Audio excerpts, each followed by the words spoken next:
ছোট ভাই হিসেবে আমি এখানে আসিনি।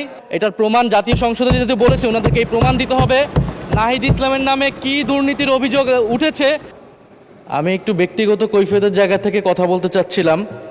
আমাদের মাননীয় সংসদ সদস্য ওনার বক্তব্যে বললেন অন্তর্বর্তী সরকারের সময় দুর্নীতির অভিযোগ, এবং এই সময় এই জায়গায় তো অন্তর্বর্তী সরকারের আমি ছিলাম, কিছু সময়ের জন্য উপদেষ্টার দায়িত্বে ছিলাম, আরও দু একজন ছিলেন, আমাদের মাননীয় এখন বর্তমান পররাষ্ট্রমন্ত্রীও ছিলেন, অ্যাটর্নি জেনারেল ছিলেন।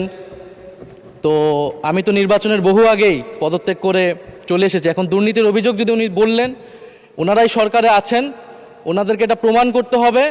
এটার প্রমাণ জাতীয় সংসদে যদি বলেছে ওনাদেরকে এই প্রমাণ দিতে হবে নাহিদ ইসলামের নামে কি দুর্নীতির অভিযোগ উঠেছে, নাহিদ ইসলাম কোথায় দুর্নীতি করেছেন। মাননীয় স্পিকার, আমি সেই প্রমাণ ওনাদের কাছে চাচ্ছি। আরেকটি বিষয় মাননীয় স্পিকার, আপনার দৃষ্টি আকর্ষণ করছি, এখানে সবাই জনগণের ভোটেই নির্বাচিত হয়ে এসেছেন, সবাই নির্বাচিত প্রতিনিধি। হ্যাঁ, আমার বয়স 28, আজকে আমার জন্মদিন, এবং আমি নবীন সদস্য, কিন্তু এখানে মাননীয় স্পিকার আমিও জনগণের ভোটেই নির্বাচিত হয়ে এসেছি।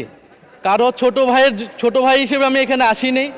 ফলে সবাই মাননীয় সংসদ সদস্য হিসেবে সবাই যে সম্মান মর্যাদা প্রত্যাশা করে, সবাই যেটা পায়, আমরাও কিন্তু সে একই জিনিস প্রত্যাশা করি। ধন্যবাদ। এটি আপনি মাননীয় স্পিকার দেখবেন।